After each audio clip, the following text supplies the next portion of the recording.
in our presence today. And I met him back in 2006, and I was just a little girl, and I went to the Navajo Museum to watch a documentary that was written about him.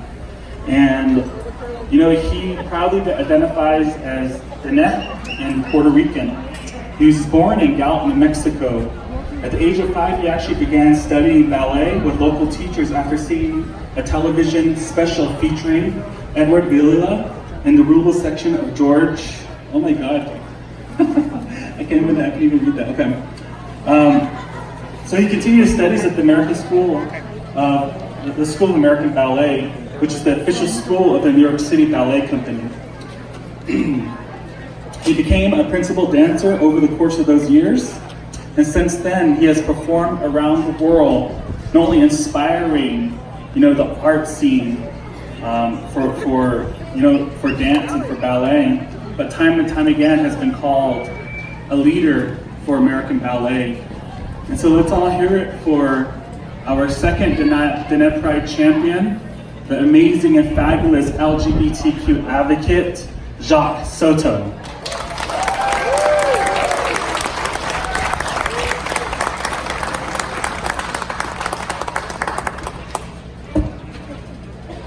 Hello. It is hot. I'm really glad that you're all here. I'm really happy to be here. It's very rare that I get to come back to the Navajo Reservation, but it's really an honor to be here. Thank you. Thank you all, Andy, Nez, and everyone at Dine Pride for your hard work, for making this amazing and epic, historic weekend possible. Thank you. I would also like to thank Shar Jackson, who nominated me for this. And thank you all for coming here and for coming home to the reservation. I'm so happy and proud and incredibly honored to stand before you today. This is a homecoming of sorts for me. I was born in Gallup, where my grandma and grandpa town lived, to my beautiful Navajo mother and my Puerto Rican father. Growing up in Shinle, I began to do hoop dance that my mother taught me in the front of their shack in Shinle, and that was the beginning of my love for dance. I did, when I was 5, watch television, and I saw on the Ed Sullivan Show Edward Villa, famous dancer who I got to meet and actually live in his apartment building when I moved to New York when I was 13. So I kind of had made a full circle. Without my parents' support and sacrifices, I would not have ended up a principal dancer at the New York City Ballet for over 24 years. Contrary to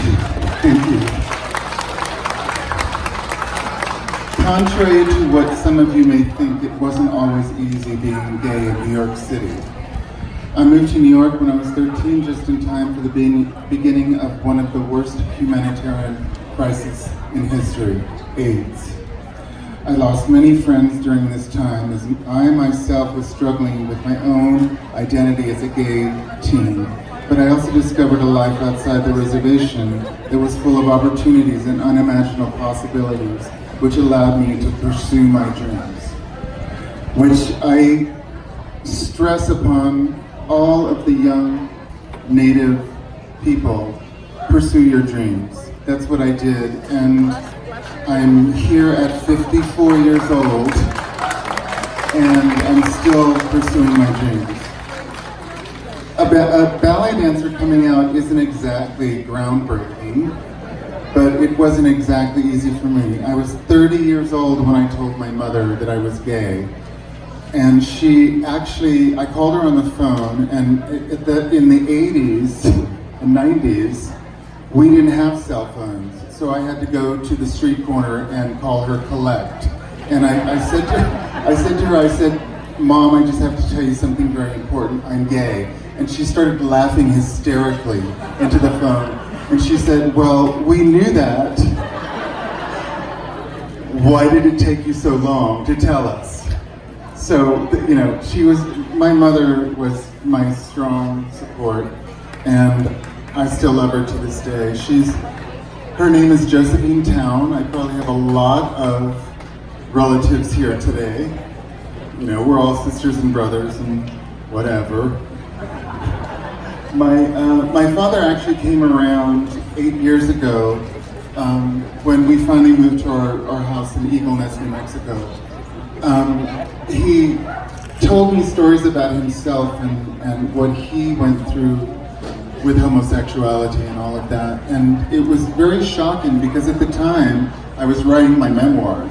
So I said to him, I said, are you sure you want to tell me this now? Because it's going to go in the book. But I never put it in the book. So I just want to remember my mother always telling me, and to tell all of you and all of the speakers here today, is that she taught me to walk in beauty.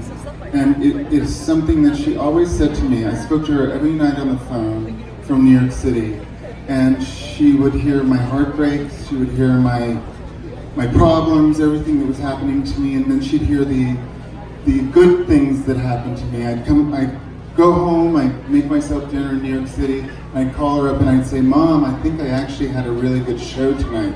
And she said, she would go, well, of course you did, because that's what your course in life was. You were headed in this direction. And I'm very proud to say that we've come a long way, but not far enough. And by being here today, we tell the world, marriage equality now.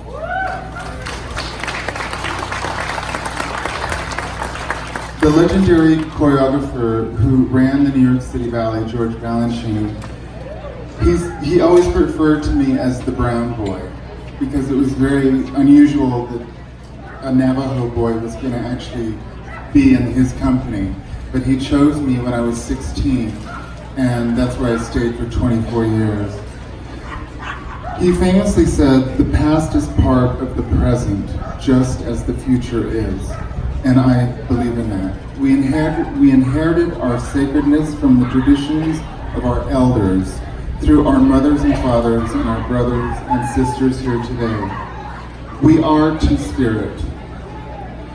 We have always been. We're here and we're queer.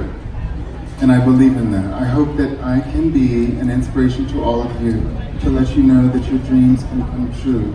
Don't be afraid to go out and achieve your goals. Venture out, talk to your parents and family, discover everything, and be your true selves. Friends and family, let's celebrate our heritage and sacredness and walk in beauty together. Thank you.